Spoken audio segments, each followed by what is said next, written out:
IEM Katowice Grand Final Preview HLTV.org have already greatly exceeded expectations by surviving against the second and third best teams of the world at the major, but the Finnish team's final boss battle against on Sunday will be like none other.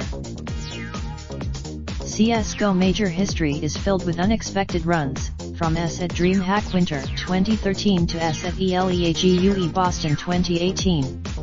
And S memorable, the team that has occupied the number 1 slot for almost 11 months now, more precisely since April 23, awaits in the grand final.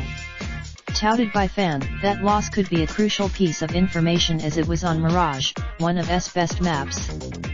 Since picking up, must definitely strike out Nuke with their first ban for obvious reasons as are on a 29-0 streak on LAN on the map.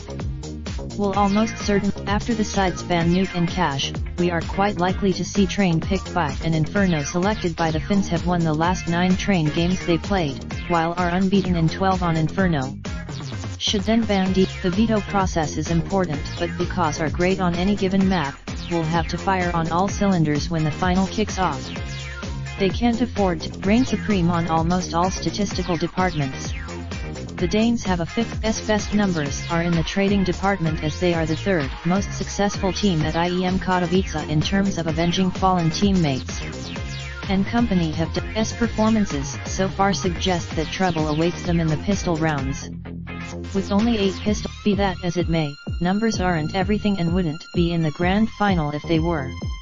They give us an idea. We'll make this a tough affair but both the eye test and the underlying numbers point to a victory for the Danish team, who have looked their dominant selves throughout their run in Katowice. This is a particular raindrop, drop top smoking, no cooking the hot pot. Fucking on your bitch, yeah, that. Looking up, open the park,